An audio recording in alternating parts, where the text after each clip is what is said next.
Amém. A graça e paz seja sobre todos os irmãos. O Senhor está conosco. Amém. Louvado seja o Senhor por esse momento, por estarmos diante dEle, por podermos o adorar. É um privilégio adorar o Senhor, bendizer o seu nome. Glórias sejam dadas ao Senhor.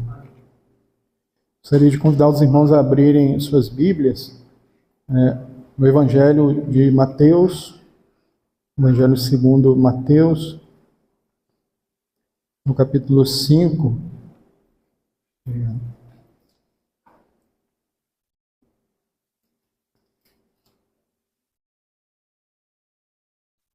No versículo 13. Evangelho segundo Mateus, capítulo 5, versículo 13 em diante, diz assim: Vós sois o sal da terra, e se o sal for insípido, com que se há de salgar? Para nada mais presta, senão para se lançar fora e ser pisado pelos homens. Vós sois a luz do mundo, não se pode esconder uma cidade edificada sobre um monte. Nem se acende a candeia e se coloca debaixo do alqueire, mas no velador, e dá a luz a todos que estão na casa. Assim resplandeça a vossa luz diante dos homens, para que vejam as vossas boas obras e glorifiquem a vosso Pai que está nos céus. Amém. Temos meditado sobre o reino de Deus, né? O Senhor tem nos falado sobre isso, e o Senhor, eu creio que o Senhor tem enviado a sua palavra nesse sentido. Isso não se trata apenas de um estudo. O objetivo do envio da palavra de Deus é arder os nossos corações. A palavra de Deus vem para nos tocar, para nos transformar. A palavra de Deus vem para checar os nossos corações. Ela é apta para nos iluminar. Ela é apta para discernir as intenções e os propósitos do coração do homem. Tudo isso faz a palavra de Deus. A palavra de Deus, quando ministrada, uma vez que ela é como um fogo, é como um martelo também que esmiuça a pedra, onde quer que a palavra de Deus for ministrada, haverá quebrantamento, né? Haverá um fogo que arde no nosso interior, nos levando a buscar ao Senhor, nos confrontando e mostrando a nossa real condição, para nos transformar, para nos curar. Então não se trata de um estudo para enchemos a nossa mente com muitas e muitas informações sobre o reino de Deus. Mas a palavra de Deus, a palavra do reino, e Jesus disse que este evangelho do reino será pregado a todas as nações. Esta palavra do reino, ela vem para colocar você e eu debaixo do seu senhorio, do seu governo. Amém? A palavra do reino vem para que nos metamos a Ele, reconheçamos que Ele é o Rei, Ele é o Senhor. Então a palavra de Deus está tocando nas nossas vidas e possamos nós ser alcançados de tal maneira pela sua palavra que venhamos a ser livres da mínima partícula de rebeldia. Se há algo em nós que ofende, desonra ao Rei, se há algo em nós que não se dobra e não submete ao senhorio de Cristo, que possa realmente haver uma mudança, um quebrantamento, possamos nos render ao Senhor completamente. Se há um pensamento, né, que se levanta contra Cristo, se há uma emoção, mas como assim? Por exemplo, às vezes emoções se levantam contra Deus, contra Cristo e a igreja. Uma emoção, um sentimento de desânimo, de incredulidade, um sentimento de medo, de falta de ousadia no espírito, né? para fazer a vontade de Deus, aquilo para o que você foi chamado. Então, que tudo em nós se renda ao Senhor. Um pensamento de rebeldia. Muitas vezes o inimigo, ele não leva a sua mente a um pensamento de rebeldia diretamente contra Cristo. Porém, se o inimigo conseguir fazer com que você venha a ter uma indisposição com os irmãos, com a igreja, é contra Cristo que você está tendo essa indisposição, está se dividindo. Então, muitas vezes o inimigo opera assim, sorrateiramente, de uma maneira indireta, para impedir o reino de Deus tomar posse do nosso coração, para impedir que o reino de Deus realmente tome conta da nossa vida. Amém? Somos do reino de Deus. Amém? Então, temos meditado sobre isso. Nós falamos na semana passada sobre esse versículo, o 13, né, que diz: vós sois o sal da terra. E se o sal for insípido, né, se ele ficar insosso, se ele perder a sua característica de salgar, de fazer a diferença, ele será desprezado pelos homens. E vimos que somos assim como filhos do rei, como filhos de Deus. Somos chamados para onde estivermos, fazemos a diferença. Senão você será desprezado se você se fizer igual a todos os outros. Você não é igual a todos os outros. Você e eu nascemos do alto, de cima. Somos celestiais. E por isso que somos diferentes. Nós vimos que a partir do versículo 1 do capítulo 5, nós vimos primeiro, nós colocamos ali uma divisão, né? Primeiro, a natureza do povo do reino. Então, porque o povo do reino tem essa natureza, eles são o quê? Os que choram, os mansos, os pacificadores, né? O povo de Deus é diferente. Ele não quer guerra, ele produz a paz, promove a paz. Porque o povo de Deus é quebrantado, é pobre de espírito, humilde, são mansos, têm fome e sede de justiça, são misericordiosos. Por isso que eles são diferentes e são o sal da terra. Ninguém que não seja manso, pacificador, ninguém que não tenha essas características, ele não vai impactar, não vai ter um testemunho. O segundo ponto ali é o testemunho do povo do reino. Porque somos diferentes, há um testemunho. Porque a luz resplandece nas trevas. O mundo está em trevas, irmãos. Então nós falamos do sal. Versículo 14, vamos continuar. Vós sois a luz do mundo. Veja bem que tanto a afirmativa no verso 13 quanto no verso 14, ele não diz assim: vós sois ou vocês são as luzes do mundo. Não é que cada um individualmente é a luz. Mas você, em Cristo, na igreja, a igreja é luz. Vós sois a luz do mundo. São muitos, mas uma só luz. Não há luzes, há uma só luz, que é Cristo. Cristo é a luz dos homens. E Cristo está em cada um de nós. E claro, onde você estiver, Cristo está com você. Então a luz está com você. Você é luz ali. Mas você não é luz isolado de Cristo. Você não é luz afastado da comunhão do corpo de Cristo. Se você se afastar e quebrar a comunhão com Cristo, você começa a ficar em trevas. E aí não há mais luz. A luz está na comunhão. Amém? Então ele diz: vós sois a luz do mundo. Não se pode esconder uma cidade edificada sobre um monte. A igreja, irmãos, é como uma cidade edificada sobre um monte. No final, lá no Apocalipse, mostra uma cidade edificada sobre um monte, a Nova Jerusalém, que também é a noiva do Cordeiro, que nós cantamos aqui, né? Eu vou abrir o meu coração, eu vou deixar meu noivo entrar. O nosso noivo também é o nosso rei, também é o nosso Senhor, também é o nosso pastor, também é o nosso salvador. Amém? Ele é tudo para nós. Ele é maravilhoso. Então é uma cidade edificada.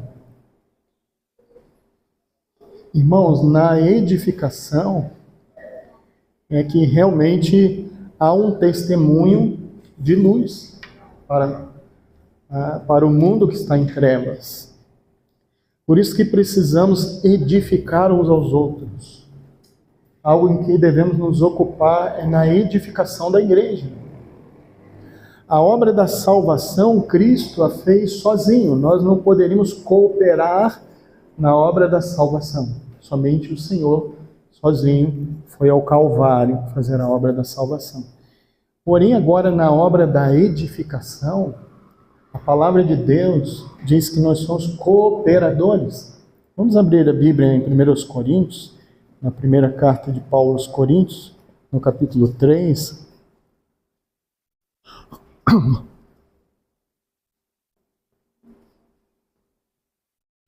No versículo 9, 1 Coríntios, capítulo 3, versículo 9. Porque nós somos cooperadores de Deus. Vós sois lavoura de Deus e edifício de Deus. Um edifício que deve ser edificado. Como diz lá em Efésios, né? Estamos sendo edificados para a morada de Deus em espírito. Aqui diz, somos cooperadores. O que é um cooperador? É alguém que opera junto. Então somos cooperadores de Deus. Olha que coisa tremenda, mas nós não temos capacidade alguma. Mas a nossa capacidade vem dele mesmo. Jesus disse, sem mim nada podeis fazer. Eu posso, também é verdade, né? Que Jesus disse, sem mim nada, mas com ele tudo podemos fazer. Jesus disse, aquele que crê em mim fará as obras que eu faço e obras maiores fará, porque eu vou para o Pai. E o que isso implica? Ele ir para o Pai para enviar o Consolador, o Espírito Santo, para que esteja conosco para sempre. Então nós com ele e com o outro Consolador que ele enviou, o Espírito Santo, nós podemos todas as coisas. Tudo posso naquele que me fortalece. Podemos passar por todas as situações, mas o Senhor está conosco. Então somos cooperadores de Deus. E ele diz à igreja, Paulo diz, vocês são lavoura de Deus e edifício de Deus. Continuando, segundo a graça de Deus que me foi dada, pus eu como sábio arquiteto o fundamento. Fundamento é no singular, porque só existe um, o fundamento. E outro edifica sobre ele. Mas veja cada um como edifica sobre ele. Porque ninguém pode pôr outro fundamento, além do que já está posto, o qual é Jesus Cristo. Então, em relação ao fundamento, não há outro fundamento. Mas Paulo diz, mas veja, cada um veja como edifica. Deus está vendo a maneira como. A maneira de Deus tem que ser o modo de Deus. Como você edifica. Porque ele diz aqui, no versículo 12, e se alguém sobre este fundamento formar um edifício de ouro, prata, pedras preciosas, madeira, feno, palha, a obra de cada um se manifestará. Na verdade, o dia a declarará, porque pelo fogo será descoberta, e o fogo provará qual seja a obra de cada um. Se a obra que alguém edificou nessa parte permanecer, esse receberá galardão. Se a obra de alguém se queimar, sofrerá detrimento, mas o tal será salvo, todavia, como pelo fogo. Então, irmãos, aqui fala da obra de edificação. Nós estamos lendo aqui porque Jesus disse, vós sois a luz do mundo, não se pode esconder uma cidade edificada sobre o monte. Essa cidade edificada é a igreja, amém? São as nossas vidas. Nós temos que ser edificados. somos cooperadores. Você tem uma responsabilidade de edificar a igreja. Cada um de nós. A igreja que está na sua própria casa, sua esposa como uma irmã em Cristo, seu marido como um irmão em Cristo, seus filhos como irmãos em Cristo, seus pais como irmãos em Cristo. Temos essa responsabilidade de edificar. Agora, na edificação, há dois tipos de materiais aqui, né? Há uma classe aqui, 3 materiais e depois mais 3. Os primeiros 3 materiais, ouro, prata e pedras preciosas, quando passam pelo calor do fogo, eles não são afetados, prejudicados, eles não perdem o seu valor, pelo contrário, até o ouro, quando provado pelo fogo, ele se torna mais puro. A prata também é purificada no fogo, e as pedras preciosas são formadas no calor também da terra. Então, ele diz que o fogo vai provar a obra de cada um. O fogo é o olhar do Senhor, seus olhos são como chamas de fogo. O fogo é o seu juízo, o fogo fala da sua aprovação ou reprovação. Quando edificamos a igreja, edificamos irmãos, Deus não está contando e contabilizando quantidade de empreendimentos sendo feitos, mas Ele está pesando na sua balança fiel, segundo o seu olhar, a qualidade. Ele não vê o quanto. Paulo não falou assim, cada um veja o quanto edifica. Ele disse, cada um veja o como edifica. Então, que seja a motivação, seja o Senhor mesmo nos motivando a edificar. Você edificando a vida dos irmãos, você está edificando a si mesmo. Porque somos um só corpo, uma só família. Amém, irmãos? Então, o ouro, prata e pedras preciosas não são afetados negativamente pelo fogo. Mas madeira, feno e palha, quando o fogo vem, não sobra nada. Essas obras representam as obras humanas, o que é do homem, o que é natural, madeira, feno e palha. Quando o Senhor olha, isso é reprovado, porque a origem da madeira, feno e palha representa a obra do homem, o que o homem pode fazer na força do seu braço, na sua própria inteligência, na sabedoria do homem. Deus só aceita aquilo que tem origem no seu espírito. Amém? Então o fogo vai provar qual seja a obra de cada um. Quando estivemos ali em São Paulo mesmo, na última vez, o Almir ministrou sobre isso, sobre o trono, né? Ali, o tribunal de Cristo, não um tribunal para juízo, mas para receber galardão. Se lembram? E aqui fala desse galardão. Então, irmãos, temos essa responsabilidade da edificação. O Senhor está sondando e vendo, né? E que possamos alcançar o galardão diante do Senhor. Amém? Voltando aqui em Mateus capítulo 5, falando ainda do testemunho, né, do povo do Senhor, do povo do reino no mundo.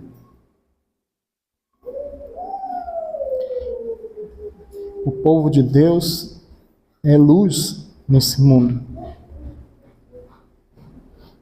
Quando nós lemos aqui em Isaías, vamos ler essa palavra, né? Isaías capítulo 60, é um quadro que cada vez é mais real nos nossos dias, a situação do mundo. Isaías 60 diz assim, versículo 1: levanta-te, resplandece, porque vem a tua luz, e a glória do Senhor vai nascendo sobre ti, porque eis que as trevas cobriram a terra, e a escuridão os povos, mas sobre ti o Senhor virá surgindo, a sua glória se verá sobre ti, e os gentios caminharão à tua luz, e os reis ao resplendor que te nasceu. Amém. Glória ao Senhor. Aqui é um chamado para nos levantarmos e nós vamos brilhar, resplandecer, porque vem a luz do Senhor sobre nós, a sua glória. Amém? Mas o mundo, no versículo 2, está em trevas. As trevas cobriram a terra. O mundo está em completa escuridão. As pessoas estão perdidas, caminhando sem saber para onde vão. Você e eu, nós sabemos, pela palavra de Deus, você sabe de onde você veio e para onde você vai. Amém? Mas as pessoas no mundo estão perdidas. No verso 3 diz que os gentios caminharão à tua luz.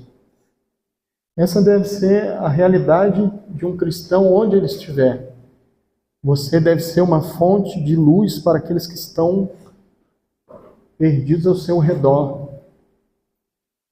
Eles devem buscar em você um conselho, uma palavra.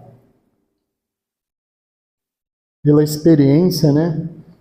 Nós vemos que você, cada um de nós, você no seu trabalho, no seu curso, um lugar que você frequenta, como um cristão, talvez até mesmo no meio da sua família, que não conheça o Senhor ainda, eles podem zombar, ridicularizar, não aceitarem, porque não compreendem, né? Porque não compreendem, como nós também não compreendíamos. Então devemos ter misericórdia, porque antes também nós éramos assim, ignorantes. Devemos orar, Pai, perdoa, porque eles não sabem o que fazem. Devemos ser misericordiosos. Mas eles zombam, não acreditam, desdenham. Mas no dia em que eles passam por algum problema, uma situação de doença, é uma situação que não sabe o que fazer, um problema que parece insolúvel, eles vão buscar em você. Eles vão pedir um conselho. Eles vão abrir aquela situação. Eu, em todos os lugares que sempre trabalhei, sempre foi assim. As pessoas às vezes não aceitam a palavra de Deus, mas se você tiver um testemunho, está sempre ali, sóbrio, né? Mantendo um testemunho de pureza, de santidade, no dia em que eles passam o problema, eles vão pedir ajuda a você. Aqui diz que as nações, né, os gentios, caminharão à tua luz. Né? Assim deve ser, irmãos. Assim deve ser que as pessoas nos consultem, porque há em ti a sabedoria do Senhor para aconselhar segundo a palavra de Deus. Isso significa ser luz do mundo.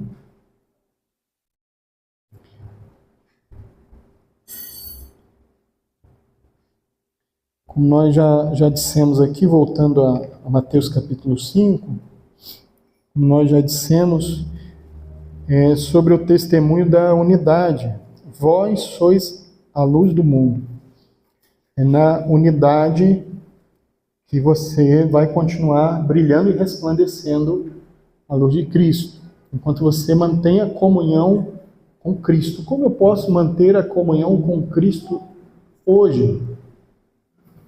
Não somente você na sua casa ora ao Senhor, você tem o seu momento devocional, você lê a Bíblia, mas hoje você tem que ter comunhão com o corpo de Cristo, manter a comunhão com o corpo de Cristo. Né? O pão que partimos, o cálice que tomamos é a comunhão do corpo de Cristo. Estamos dizendo que somos membros uns dos outros e somos membros de um só corpo, o corpo de Cristo. Se quebrarmos isso, nós perdemos a luz, perdemos a direção, nós começamos a ficar desorientados, perdemos a referência. Quantos e quantos irmãos, mesmo tendo recebido muita graça, muita luz, mas que se afastaram, eles ficam tão distantes, ficam irreconhecíveis. As pessoas falam, puxa, mas nem parece que ele era aquele irmão cheio da vida, da graça. Por quê? Porque se afastou. Vocês se lembram da parábola ali do filho pródigo? Aquele que pediu a sua parte da herança e foi e gastou tudo, vivendo dissolutamente, ele gastou tudo. Quando ele saiu da casa do pai, ele saiu com provisão. mas foi se desfazendo, foi esvaindo toda a sua riqueza. Porque, irmão, se você se afastar da casa do Pai, vai desperdiçando. Mas aquele que vive sempre na presença do Pai, ele tem tudo com o Pai. Não falta alimento na casa do Pai. Não falta provisão na mesa do Pai. Há um banquete preparado. Na sua mesa há o que diz? A plenitude de alegria. Na sua presença, a plenitude de alegria. Há delícias perpetuamente. Então, irmãos, mas ele saiu e foi desfazendo. No final ficou pobre, ficou sem nada.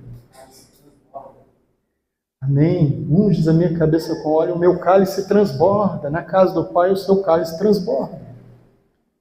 É só se afastar da comunhão que a pessoa vai perdendo e vai esvaindo tudo. Então, nós temos luz no corpo, não fora dele. Temos saúde espiritual no corpo. A questão da saúde é uma questão do corpo. Não é uma questão de membros individuais. Quando alguém pergunta para você, como é que você está? Tudo bem? Você não diz assim, o meu fígado está bom. O meu estômago também. O meu braço tá bom também, o braço direito, o esquerdo. O direito também está bom. Você não vai narrando membro a membro do seu corpo, ou órgão por órgão. Você fala, eu estou bem, no completo, o corpo todo está bem. A questão de saúde é uma questão do corpo, não é de um membro individual. A pessoa que falar, eu não estou no corpo, mas eu estou bem, não está bem. Porque você e eu somos membros de um corpo. E nada mais saudável do que o membro do corpo ficar no corpo. Nada mais mortal do que um membro do meu corpo ser cortado dele e se afastar do corpo, vai perder toda a vida.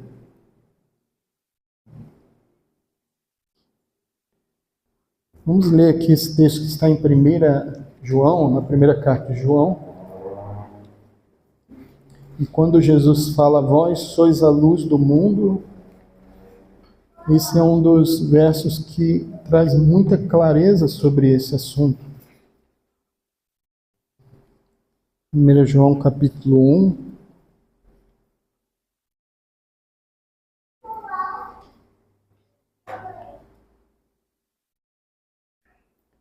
A partir do versículo 5, 1 João capítulo 1, verso 5. E esta é a mensagem que dele ouvimos e vos anunciamos, que Deus é luz, e não há nele trevas nenhumas. Se dissermos que temos comunhão com ele e andarmos em trevas, mentimos e não praticamos a verdade. Mas se andarmos na luz, como ele na luz está, temos comunhão uns com os outros. E o sangue de Jesus Cristo, seu Filho, nos purifica de todo o pecado. Se dissermos que não temos pecado, enganamo-nos a nós mesmos e não há verdade em nós. Se confessarmos os nossos pecados, ele é fiel e justo para nos perdoar os pecados e nos purificar de toda a injustiça. Se dissermos que não pecamos, fazemos-lo mentiroso e a sua palavra não está em nós. Então, irmãos, aqui no versículo 7 diz que se andarmos na luz, como ele na luz está, então essa luz é a luz da sua própria presença, é andar na presença dele. É andar em comunhão com ele, onde ele está, onde ele se manifesta. E Cristo está presente hoje, onde estiverem reunidos 2 ou 3 em seu nome. Aí ele está. Esse é o lugar onde há luz, há clareza. A nossa vida é exposta, é revelada. Não há como escondermos, não há como andarmos com coisas ocultas. Andar em trevas é andar tentando esconder coisas. Então, andando na exposição da sua luz, nós temos comunhão uns com os outros. Quando a pessoa começa a não conseguir ter comunhão com os irmãos, é porque ela não está andando na luz e ela não consegue ter essa comunhão. Então, irmãos, aqui há algo bem sério em relação ao sangue de Cristo, em relação a viver uma vida andando ocultamente.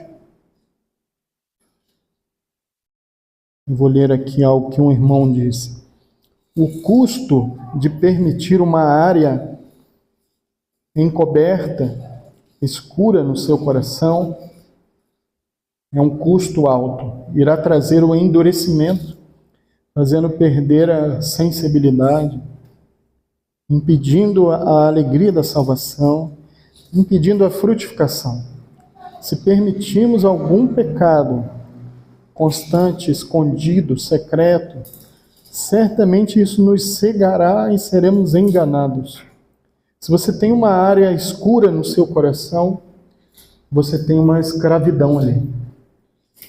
Se você tem uma área encoberta, oculta, ao que desagrada ao Senhor, você tem aí uma escravidão. Todos aqueles que escolhem a escuridão aqui, a receberão na eternidade. A pessoa que escolheu andar em trevas, na eternidade ela vai receber isso. Que o Senhor tenha misericórdia de nós, possamos andar como filhos da luz, que a Bíblia diz. Somos filhos da luz. Não somos filhos das trevas, somos filhos da luz, não somos filhos da noite, mas andamos como de dia, né? A Bíblia diz isso. Então, acontece às vezes um processo, né? Eu anotei isso aqui de uma ministração do irmão Juvenal, e diz que a pessoa começa permitindo o pecado uma vez, depois começa a encobri-lo, depois começa a dar desculpas, depois começa a defender o pecado. É um progresso, é um processo que vai piorando. Depois começa a defender o pecado, depois termina até criando uma doutrina para justificar aquele pecado, aquela situação. Então o pecado ele é enganoso. Todos nós somos fracos, somos dependentes do Senhor. Se não pedirmos misericórdia a Deus, se não pedirmos discernimento, se não pedirmos ajuda, socorro, um só pecado pequeno pode nos enredar, nos enganar, nos fazer esfriar, nos fazer esmorecer, nos isolar, nos afastar, nos enganar. O poder do engano do pecado é muito grande e nos leva à morte. Que o Senhor tenha compaixão de nossas vidas. Então aqui diz que se andarmos na luz, temos comunhão e o sangue de Jesus Cristo, seu Filho, nos purifica de todo pecado. Se você está andando na luz, em comunhão, o sangue de Cristo, né, representado aqui na ceia que celebramos, ele estará sempre sobre a nossa vida, cobrindo os nossos pecados. O sangue de Cristo não serve para aqueles que não andam na luz. O sangue de Cristo não irá cobrir os pecados não confessados. O sangue de Cristo, ele é eficientemente poderoso para perdoar os pecados expostos, confessados e arrependidos.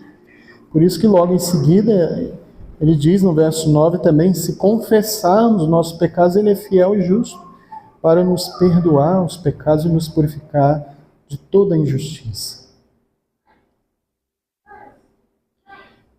O Calvário não irá cobrir o que você não está disposto a descobrir.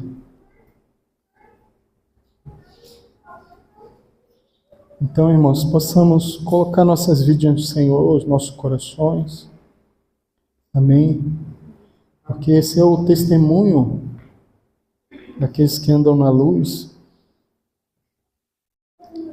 Vamos continuar lendo aqui em Mateus capítulo 5. Então, ele diz no verso 15: nem se acende a candeia e se coloca debaixo do alqueire, mas no velador, e dá luz a todos que estão na casa. Se somos a luz do mundo, nós devemos resplandecer. A candeia ou uma lamparina, uma lâmpada que era acesa, né? Naquele tempo usava-se uma lamparina em que se colocava azeite, havia um pavio, acendia e aquilo ficava queimando, né? Enquanto havia azeite, aquela chama, aquele pavio ficava aceso. E diz que ninguém coloca debaixo do alqueire. O alqueire era uma espécie de caixote em que se usava como uma medida para medir trigo, cevada, medir cereais, alimentos. Então media, uma medida de um alqueire era um caixote daquele. Ninguém acende uma candeia, uma lâmpada e coloca escondida debaixo de um caixote. O objetivo da luz é ficar num lugar alto que possa iluminar a todos da casa.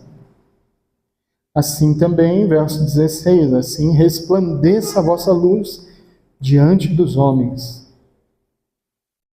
Temos que resplandecer diante dos homens, irmãos. É onde há trevas mesmo. É onde ali há escuridão, onde há perdição. É ali que devemos resplandecer. Quando Jesus inicia o seu ministério, no capítulo 4 de Mateus, no registro de Mateus, ele começa indo ali na região de Cafarnaum, que era uma vila de pescadores. A história diz que,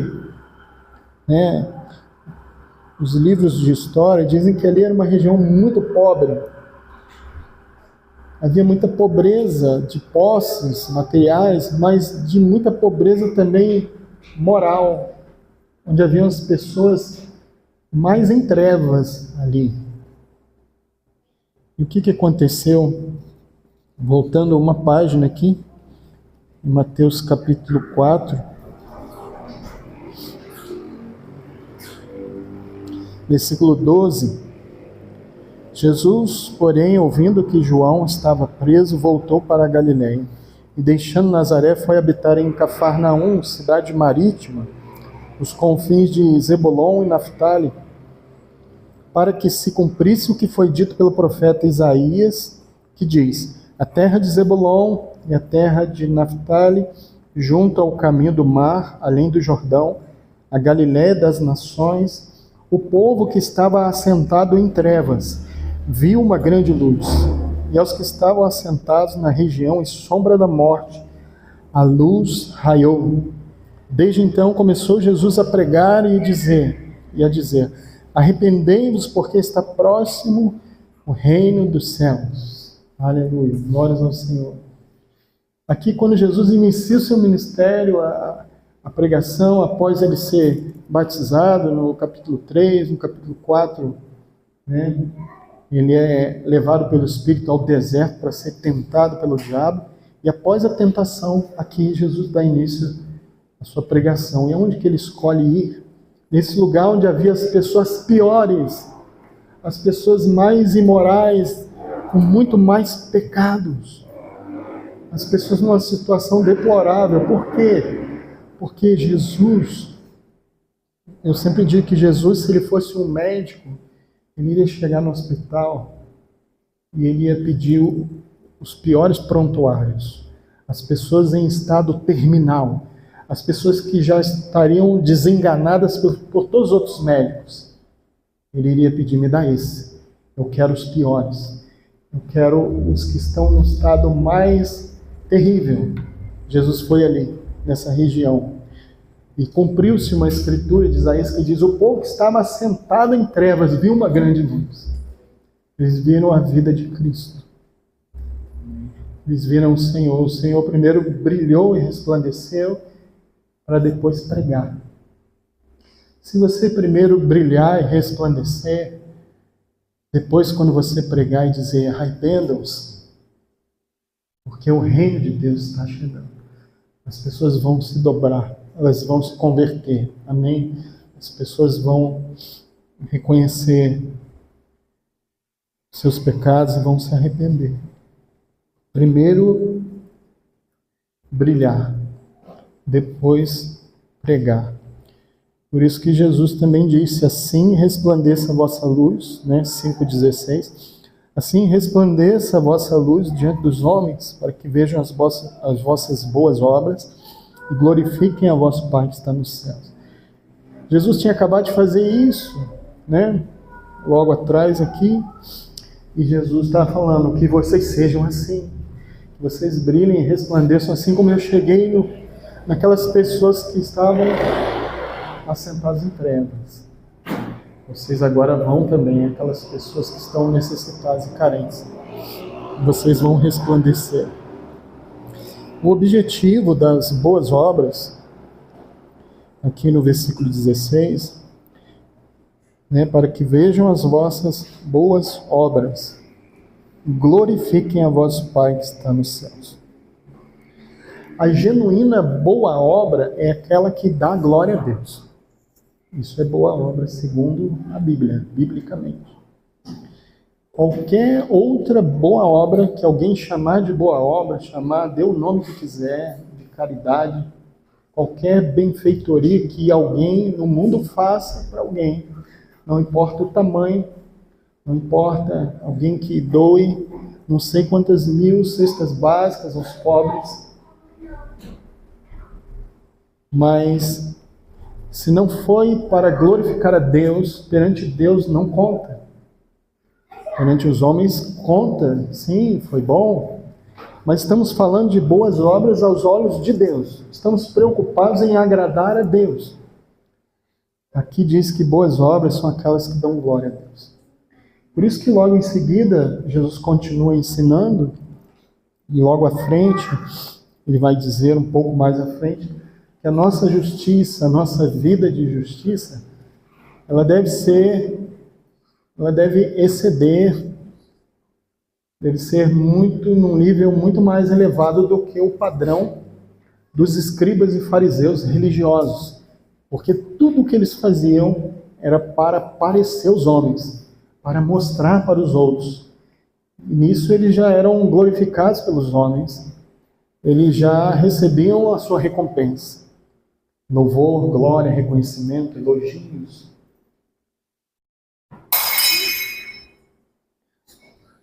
Mas aqui diz que para que vejam as vossas boas obras e glorifiquem a vosso Pai que está nos céus. Que toda a glória seja dada ao Senhor. Por isso Jesus fala, tudo que você fizer, não diga a ninguém, não fale, que os outros não vejam. Faça em secreto. Jejue em secreto, ore em secreto, dê esmolas em secreto, para que os homens não saibam, mas o Pai Celestial vê. Aí você receberá galardão. Veja bem que a coisa é muito mais profunda do que nós imaginamos. O mundo religioso, ele vai medir as coisas como uma empresa. Hoje é assim. Existem até programas, softwares, né, de gerência de igreja, metodologias de crescimento, de desenvolvimento, métodos de multiplicação de número de membros da igreja. Tudo isso, que era algo somente no meio empresarial, as pessoas estão pegando isso e usando no que eles chamam de igreja, no mundo religioso. Então eles medem pela quantidade, eles medem sucesso, nem é uma palavra, né, assim, bíblica, sucesso, mas eles vão usando essas palavras que é do meio empresarial do mundo. Tudo bem, não há nada de errado, né, no mundo. Por exemplo, alguém que trabalha, tem irmãos aqui que trabalham numa fábrica, né, e às vezes você tem que dar a produção, é contabilizado, você tem que atingir uma meta.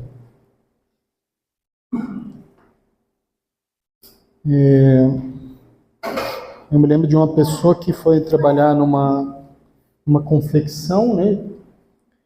E ali não havia tanta preocupação com qualidade. Ela foi trabalhar no controle de qualidade e ela começou a revisar as peças com um olhar mais crítico, não deixando passar pequenos erros, mas foi orientada, não, pode deixar passar, isso aqui pode deixar, isso aqui pode deixar, eu quero quantidade, eu não quero qualidade. Então, às vezes é difícil, e tem outras confecções, não, eu quero qualidade.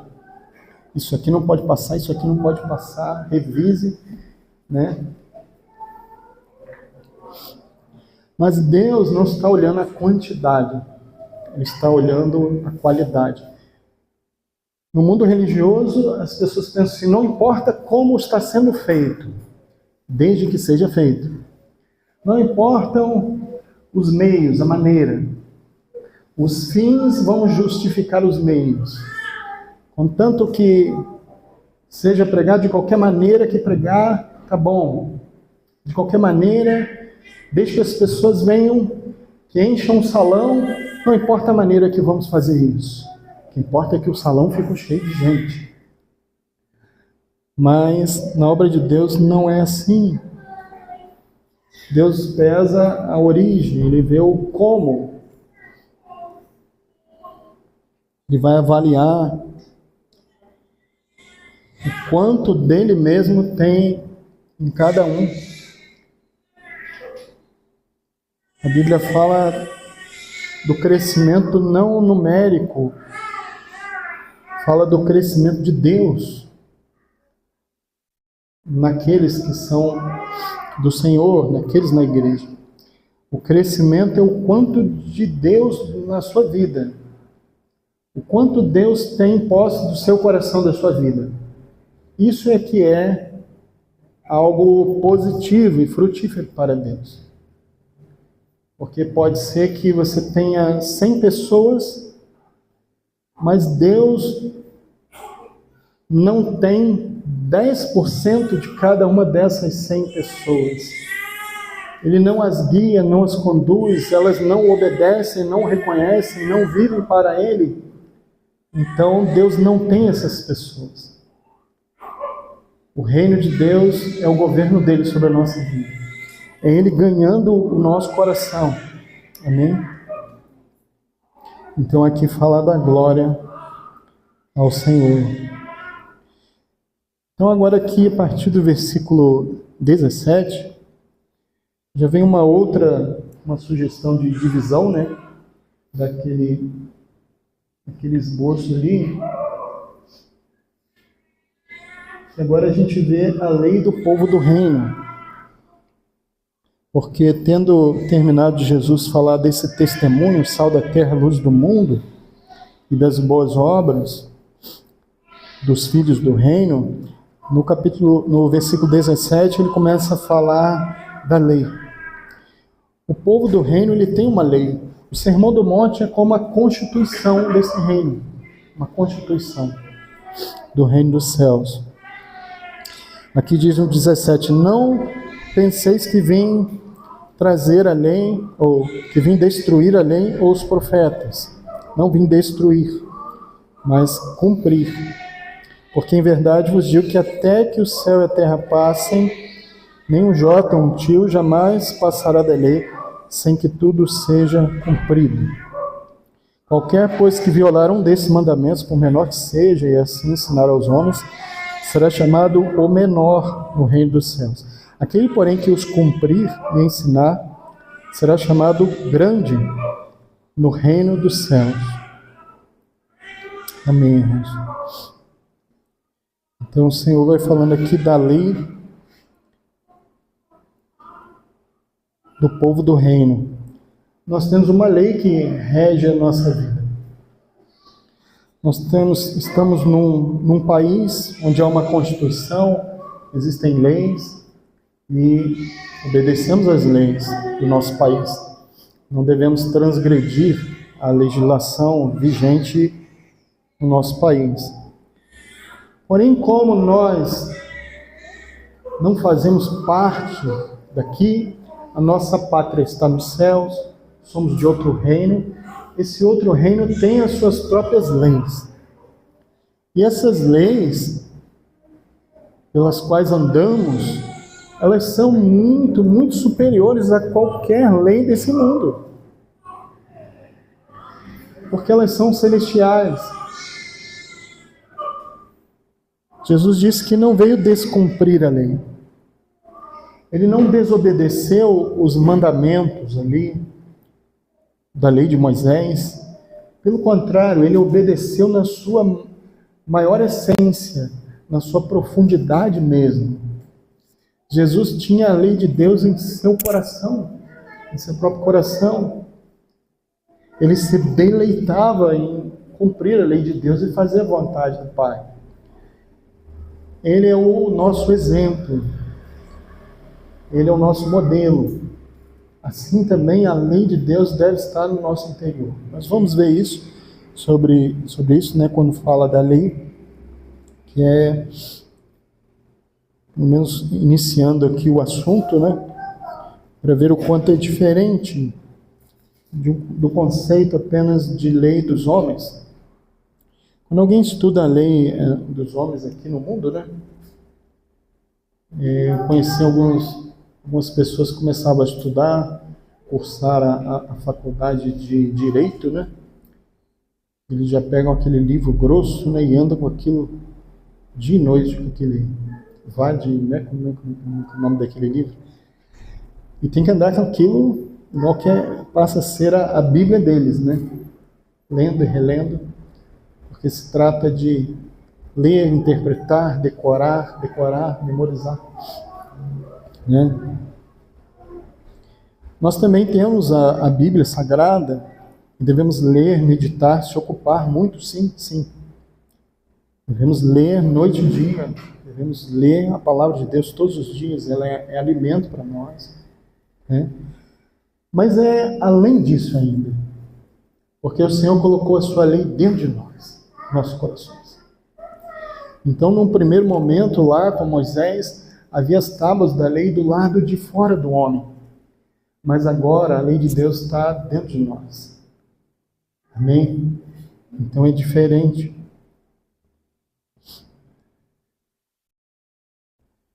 Então Jesus diz aqui no verso 17, que ele não veio destruir a lei ou os profetas. Ele cita a lei e os profetas. Porque o povo no passado tinha a lei, os mandamentos, e tinha os profetas também para exortar, para encorajar, para trazer clareza quando o povo estava se desviando da lei. Os profetas também encorajavam, exortavam e traziam luz, clareza, gerando arrependimento. Então havia a lei e os profetas. E Jesus falou, eu não vim destruir a lei e os profetas, eu vim para cumprir.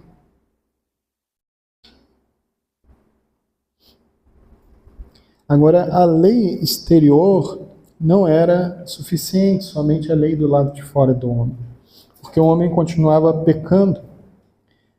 Era necessário a lei do lado de dentro.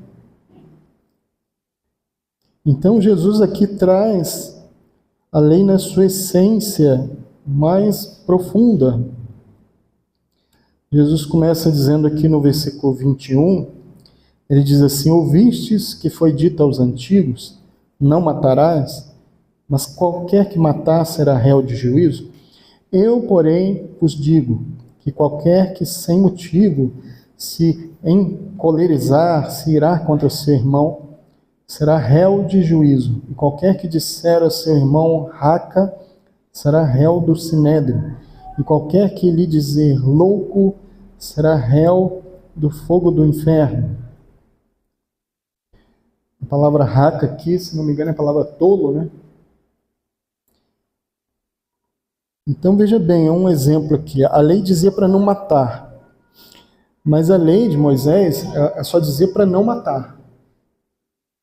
Você pode se irar contra alguém, ficar irritado, ter um pensamento ruim sobre aquela pessoa, mas desde que você não matou, então estava tudo certo. Você não consumou o ato, você se irou, Você desejou que aquela pessoa morresse. Você desejou que aquela pessoa não existisse. Mas você não matou, não fez nada. Então está tudo certo. Jesus disse que não. Jesus diz, eu porém vos digo. Porque Jesus, ele vê o coração. O Pai Celestial vê o coração daquele que está irado. E se irar é o mesmo que ser um assassino. Desejar a morte de alguém, mesmo que você não tenha praticado o ato do assassinato, já contabiliza perante os céus um homicídio. João vai dizer na sua carta, aquele que odeia o seu irmão é homicida. Ele está dizendo a mesma coisa que nosso Senhor disse aqui. E Jesus é o único, a única pessoa que poderia dizer dessa maneira. Ele cita Moisés e diz, eu porém vos digo.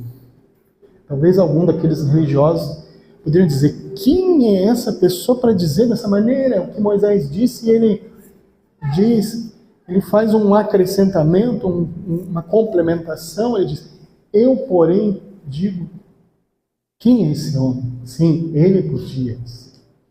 Ele é Deus, ele é o Senhor, ele é o rei do seu reino, e ele está proclamando a lei do seu reino. É um reino maravilhoso, glorioso, de justiça, de vida. É um rei que vê os nossos corações.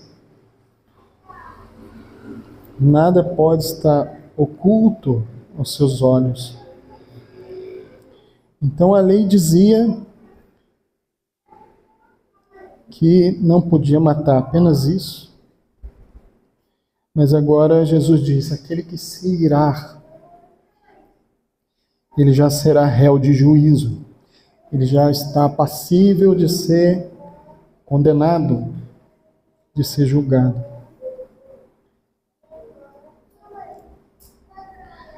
Aqui podemos ver também que quando Cristo fala de cumprir a lei, Cristo guardou a lei. Assim, de algumas maneiras nós podemos ver isso. Cristo cumpriu a lei, guardou a lei. Em primeiro lugar, na sua própria vida. Ele nunca transgrediu um mandamento sequer. Mas não só aqueles mandamentos dos judeus ali, a lei de Moisés, mas ele nunca fez nada que desagradasse ao Pai em toda a sua vida. Em cada ato, em cada pensamento, em cada emoção, Cristo nunca pecou. Nunca desagradou o Pai. Então assim ele guardou a lei, cumprindo-a na sua própria vida. Ele também podemos dizer que ele cumpriu a lei morrendo por nós na cruz. Ele também cumpriu a lei. A lei dizia, a alma que pecar, essa morrerá. Aquele que pecava, ele precisava ser expiado, os seus pecados precisavam ser perdoados. E não poderia haver a expiação sem o derramamento de sangue. Então podemos dizer que Jesus também cumpriu a lei, tomando o nosso lugar. A Bíblia diz, maldito todo aquele que for pendurado no madeiro. E Cristo se fez maldição por nós no nosso lugar, ele cumpriu a lei. A lei que nos era contrária, a lei que nos condenava, então Jesus tomou o nosso lugar. Foi como se você tivesse subido naquela cruz, porque ele incluiu você na morte dele. Então ele morreu. Não a sua morte exatamente, porque ele não devia nada para a morte. A morte é o resultado do pecado. Mas ele morreu a nossa morte, para vivermos a sua vida. Né? Glórias ao Senhor. Então ele cumpriu a lei assim também. E ele também vem aqui complementando a lei. Ele traz o sentido mais original da lei. Porque os judeus depois eles foram inventando um monte de mandamentos, um monte de interpretativas. E como muitos fazem, advogados, né, vão buscando brechas na lei, né? Os judeus iam buscando brechas. Por exemplo, o Senhor deu a lei do sábado e disse que o sábado fosse um dia separado, santificado, para você se dedicar ao Senhor. Então a ideia, o Senhor queria que o seu povo se alegrasse com ele no dia do sábado, o serviço, o adorasse, vivesse para o Senhor. Lembra-te do dia do sábado para o santificar. Então Deus disse, olha, vocês não devem fazer esforço no dia de sábado, vocês não devem caminhar tantos quilômetros. E aí eles queriam caminhar mais do que a lei dizia, então eles faziam uma parada num lugar, uma casa de alguém, e contabilizava que aquela parada foi uma estadia. Então zerou a quilometragem, agora eu posso continuar daqui. E aí eu estou zerando a conta. Então eles inventavam um monte de artifícios para não cumprir a lei. E fazer aquilo que Deus queria na sua essência, eles não faziam. Quantos problemas eles arrumaram com Jesus por curar no dia de sábado? Ele curou uma pessoa no dia de sábado. E chegaram para Jesus, tem 6 dias que poderia curar, por que curou logo no dia de sábado? Não podia curar no dia de sábado. E Jesus disse, mas qual de vocês que o seu boi cair num buraco, a ovelha cair num buraco no dia de sábado, você não vai tirá-la de lá, você vai deixar ela morrer? Quanto mais essa filha de Abraão não poderia ser liberta. Então eles inventavam tantas coisas para fazerem religiosamente e se achavam cumpridores da lei, mas na verdade eles eram transgressores da lei. Eles não estavam agradando a Deus com as suas vidas, a sua maneira de viver. E Jesus os censurou e disse muitas vezes, fariseus, escribas, hipócritas, falsos, uma vida falsa. Que o Senhor nos dê essa vida genuína, amém, de agradar ao Senhor, que a lei do Senhor esteja no nosso coração. Eu vou ler o último verso aqui, 2 Coríntios capítulo 3, terminando, sobre essa questão da lei.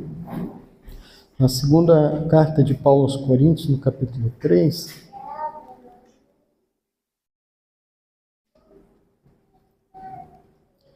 no versículo 3 também, diz assim, porque já é manifesto que vós sois a carta de Cristo, ministrada por nós e escrita, não com tinta, mas com o Espírito do Deus vivo, não em tábuas de pedra, mas nas tábuas de carne do coração. Há um verso na Bíblia também diz que ele tiraria o coração de pedra e ele nos dá um coração de carne, ou seja, um coração sensível, um coração responsivo a Deus. Então aqui diz que também o Senhor escreveu agora, não nas tábuas de pedra, mas nas tábuas de carne do coração. Esse novo coração, um coração de carne e não de pedra, que você recebeu do Senhor, esse novo coração já vem escrito nele a lei de Deus, a vontade de Deus. Agora está dentro de você. Agora não é mais uma voz do lado de fora, não é mais uma trombeta soando ao longe, mas uma trombeta vai soar dentro de você, se você fizer algo que desagrada ao Senhor. Vai acionar um sensor, um alarme dentro do seu coração. Você perde a paz, você fica nervoso, você fica ansioso, você fica inquieto, porque você está andando fora da vontade de Deus. E como você fica em paz, alegre, leve, quando você está fazendo a vontade de Deus. É uma alegria indizível, é um gozo inefável, é algo maravilhoso. Quando você está em comunhão, você está em comunhão, não há nada entre você e Deus, não há nada entre você e os irmãos. Não deixe nada se interpor entre você e o Senhor, entre você e os irmãos. Não fique com indisposição com ninguém. No que depender de vós, tenhais paz com todos. Que não haja nenhuma questão mal resolvida. que não haja nenhuma pendência. Se livre de qualquer pendência, esteja em paz com todas as pessoas. Se há algo, alguma mágoa, ressentimento, alguma pendência, resolva rápido. Seja livre, fique livre. Amém? Então, aqui também em Hebreus, eu disse que aquele era o último, né? Mas aqui em Hebreus, para complementar, porque eu citei esse verso algumas vezes. Em Hebreus, há duas citações sobre a lei de Deus. Uma, acho que no capítulo 8, Hebreus capítulo 8,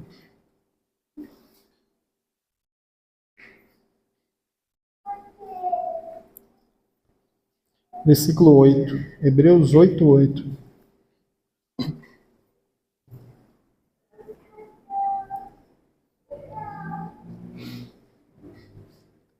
Porque repreendendo-os, lhes disse: eis que virão dias, diz o Senhor, em que com a casa de Israel e com a casa de Judá estabelecerei uma nova aliança, não segundo a aliança que fiz com seus pais no dia em que os tomei pela mão para os tirar da terra do Egito.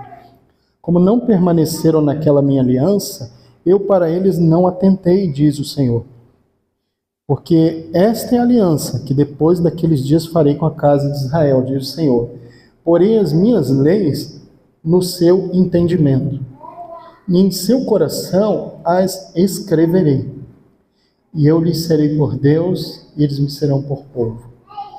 E não ensinará cada um ao seu próximo, nem cada um ao seu irmão, dizendo: conhece o Senhor, porque todos me conhecerão, desde o menor deles até o maior. Porque serei misericordioso para com suas iniquidades, e de seus pecados e de suas iniquidades não me lembrarei mais. Amém, irmãos. Agora sim, né? Eu sempre imagino a figura de um pai, de uma mãe. Às vezes o filho vai crescendo, e às vezes o pai e a mãe educa, ensina, e o filho não ouve. E o filho faz ao contrário do que foi aconselhado, do que foi dito. E a mãe e o pai não sabem o que fazer. Meu Deus, o que eu faço? Eu tenho que entrar na cabeça desse menino. Eu queria entrar dentro dele. Abrir a cabeça dele e colocar ali dentro para ele poder entender. Não é assim que às vezes a mãe e o pai falam? Eu não sei mais o que eu faço. Só se eu abrir a cabeça dele e colocar ali dentro. Não sei, está vazia a cabeça dele. Nosso Pai Celestial fez isso também. Eu vou abrir a cabeça e vou colocar a minha lei dentro, no seu entendimento, na sua mente. Aí eu vou conseguir ser o seu Deus. Você vai ser meu povo. Porque eu vou conseguir te guiar por dentro, de dentro para fora. Eu vou conseguir te guiar, te conduzir, por causa do meu Espírito dentro de ti. O meu Espírito, que é santo, vai fazer você ser santo, como eu sou santo, diz o Senhor. Essa é a nova aliança. O Senhor estava desejoso de fazer essa nova aliança. O Senhor falando: eu vou fazer uma nova aliança. Não aquela velha que eles não permaneceram nela, eles não conseguiram cumprir. É claro que a lei foi dada, e é claro que o homem não conseguiria cumprir aquela lei. Estava do lado de fora, mas o homem do lado de dentro tendo uma natureza corroída, corrompida, uma natureza suja. Como é que eles poderiam fazer a vontade de Deus, de um Deus santo, se por dentro eles estavam apodrecidos nos seus pecados e iniquidades? Então o Senhor falou: eu vou fazer tudo novo. Se alguém está em Cristo, uma nova criatura é. As coisas velhas já passaram, e eis que tudo se fez novo. O Senhor falou: só tem um jeito, eu vou dar um novo coração. E nesse novo coração, ele vai vir escrito a minha vontade, as minhas leis. Eu vou imprimir no entendimento. Eu vou dar um novo caminho, eu vou dar uma nova mente, um novo coração. Vocês vão andar em novidade de vida, tudo novo. Só mesmo Deus fazendo tudo novo em nós, Deus. Senão, nós não conseguiríamos ter prazer em Deus, adorar o Senhor. Amém. Glórias ao Senhor. O reino de Deus faz tudo novo na nossa vida. O Rei está voltando, o Rei está vindo. Ele está às portas. Ele tem toda a autoridade, todo o poder. Ele irá subjugar toda a iniquidade. Que possamos nos render ao Rei dos Reis. Hoje já declaramos o seu governo sobre nós. Amém. Nos rendamos hoje ao Senhor. Nos rendamos ao Senhor todo o nosso coração. Ele é o nosso Rei. Aleluia. Glórias ao Senhor. Deus abençoe os irmãos.